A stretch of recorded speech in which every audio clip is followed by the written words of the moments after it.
and welcome to Improbable Things. I'm J. Grace Pennington, and this is my podcast where I share 6 improbable thoughts before breakfast, which consists of 6 thoughts about reading, writing, or storytelling in some form or fashion. And my allergies are acting up today, so my voice may be a little bit off, but I've still got my 6 things ready to go, so let's get started.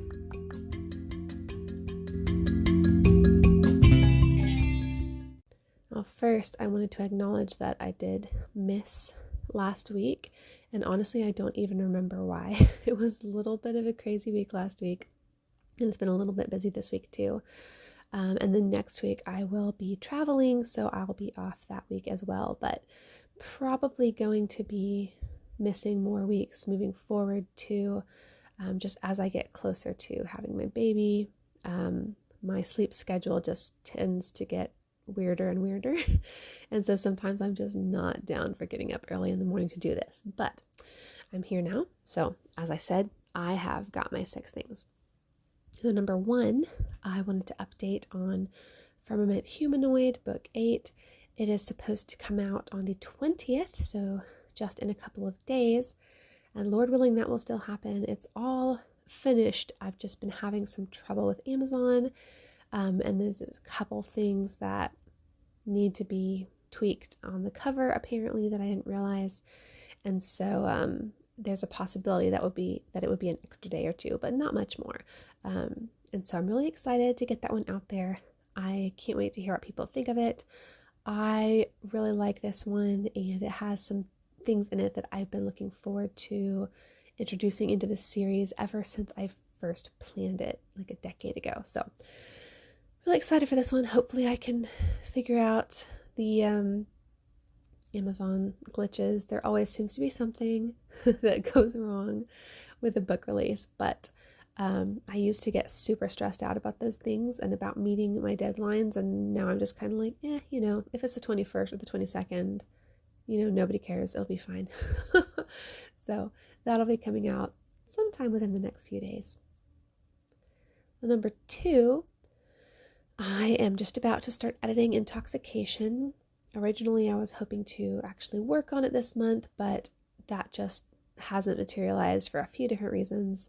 I hadn't had time to finish reading it to my husband yet, and so I have 1 chapter left to read him, and honestly, he didn't have a lot of feedback. I think the plot on this one is pretty solid. There's just a few things that need to be clarified, so I think it'll be an easy edit. And then also, I've just had to, as I mentioned last time, let some things go from my writing schedule and my workload just due to fatigue, and again, the impending baby makes me have to take naps during the day, which means I have to let some stuff go or at least slow some things down. So all that to say, I do have the book printed out to go over and mark up with my red pencil. And so I'm actually going to take it with me on vacation, and that's the only work I'm going to take. So that way I don't have to take my computer at all. I can just take my printed manuscript and my red pencil and spend some time while I'm away marking it up, getting it ready to actually revise.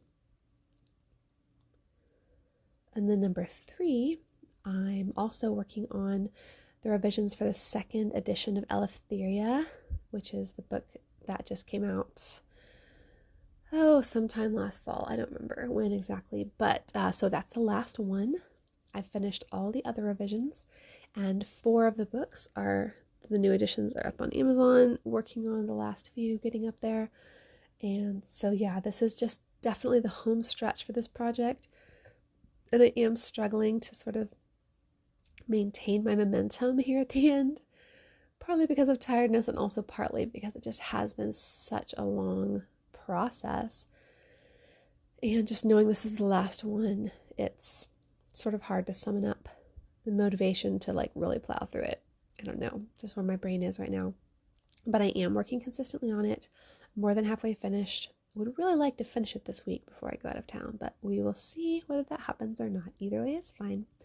Like I said, I haven't even gotten the rest of the ones up yet that I have finished editing because because it's kind of a side project, my formatter is kind of squeezing them in between other things that she has going on. So Anyway, let's see, I've got 4 out, 2 more that have been finished that need to be gotten formatted and gotten up, and then Eleftheria will be the last one that gets a new edition. So yeah, and then once that's all done, that project, I can finally put it behind me, and I've been needing to do it for so long that that's going to be a very exciting day. Number 4, we had some fun yesterday. We ended up staying home for most of the day. I was thinking about going to the library, but decided to try to go later this morning instead because, like I said, it's just been kind of a long week last week and then a long week so far already. Monday and Tuesday this week were just really good, but just full, and I was just exhausted. So we just stayed home most of yesterday.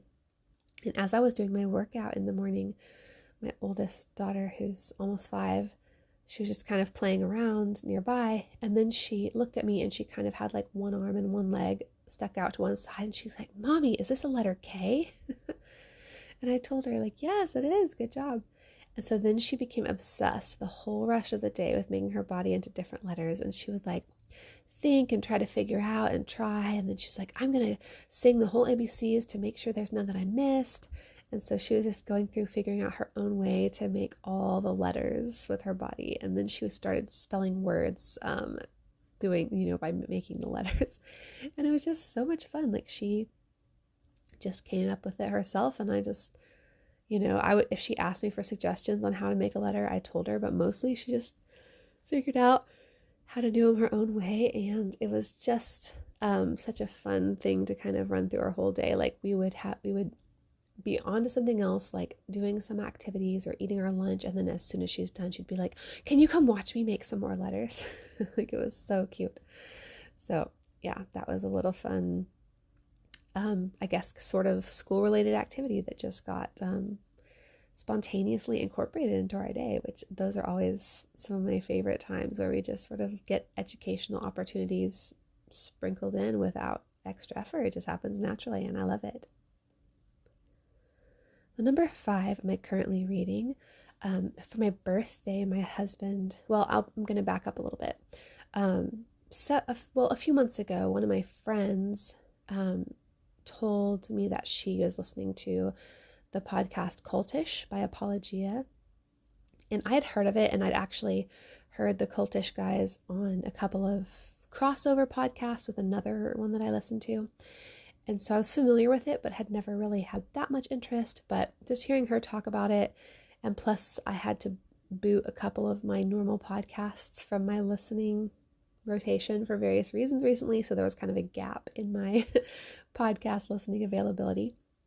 So I thought I'd go ahead and listen to a few, and was just really fascinated and decided to go back and like listen to their stuff, from the beginning, and just learning more, because I have a very small amount of familiarity with the cults. There's some things my dad told me, when I was little, like some of the basics. I know he had the Kingdom of the Cults book and had explained to me the, theological differences with some of them. So I knew just a little tiny bit, but not much. And there were some things I knew nothing about at all that pretty much apparently everyone in the world knows about except me, because I'm just sheltered, I guess. But it was been really fascinating, and of course I will always share with my husband a lot of the interesting things that I've been learning. So for my birthday, he got me the book The Kingdom of the Cults by Walter Martin, and he explained that he chose it because I'm super into cults, which I told him is quite the overstatement, but I was excited to get it, and I am, currently interested in the topic to an extent. So I just started reading it a few days ago, and it's definitely going to take me a while to get through. It may get mentioned on a few other currently reading sections on this podcast, because it's very long and it's very, weighty. Like, there's just a lot of information, and a lot of heavy information, and so it's not something that you can just breeze through for multiple reasons.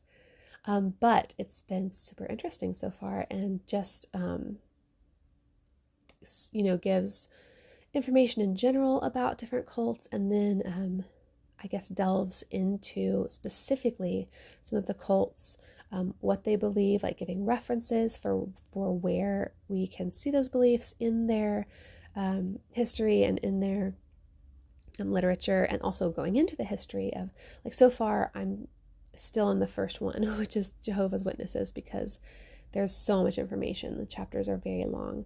Um, but just getting to see in this systematic way the information about the differences between Christianity and some of these cults, and then just hopefully feeling more equipped to have conversations about these things with others is really appealing to me.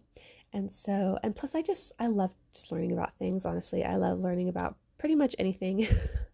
And theology in general is something that's always been one of my major interests. And so I'm really enjoying it. It's going to take me quite a while to get through, but I also knew that I need to read it now, or it's going to be quite a while, because I learned that I cannot read heavy books like that postpartum, because my brain will not comprehend them. Like when I was postpartum with my last child, I tried to read Orthodoxy by G.K. Chesterton, and I don't think I understood a word of it. Like, I need to go back and try it again sometime.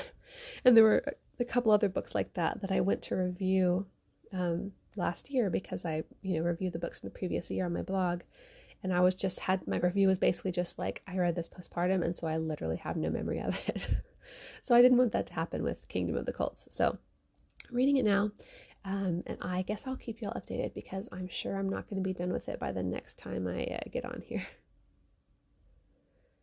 The number 6, one thing I've been thinking quite a bit about as I go through my series in the way that I have been revising things, is just the idea of consistency and continuity, I guess, in a series, especially a long series like this, where not only is the series long, but the time span of actually publishing and working on it is so long. Like I said, I've already been at this for over a decade. And the series is only just about to be halfway finished. And so it's hard to be consistent.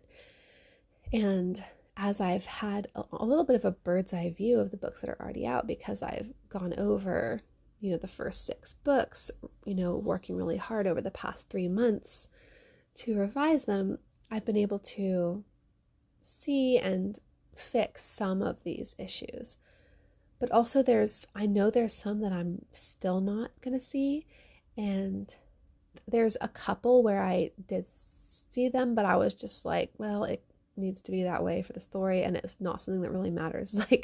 Like what deck a particular room is on the ship. Like I try to be consistent with those things, and I do have a list of where like the major things are, and I have a couple of maps that I drew, but there's still, I think there's just some things. And also, like, they'll have this one technology on the ship in one book, and then it's not mentioned in any of the other books, and there's just not really a reason to mention it in other books, and it doesn't fit in any of the other books. And so part of me is like, oh, I should fix that, and I need to find a way to make sure that it's mentioned again, so that we don't, it doesn't seem inconsistent. And then also part of me is just like, well, maybe they actually took that technology off of the ship and replaced it with something else, because that happens in real life all the time. Technology changes and specifications change, so it's fine. But, moving the brig from one deck to another is maybe a little bit more unreasonable. But there's just things like that, or like what sector something is in, or I don't know. There's stuff like that, here and there. And again, I have caught a couple things, but I'm just sure that there's more that I haven't caught, and I'm not going to go searching for them.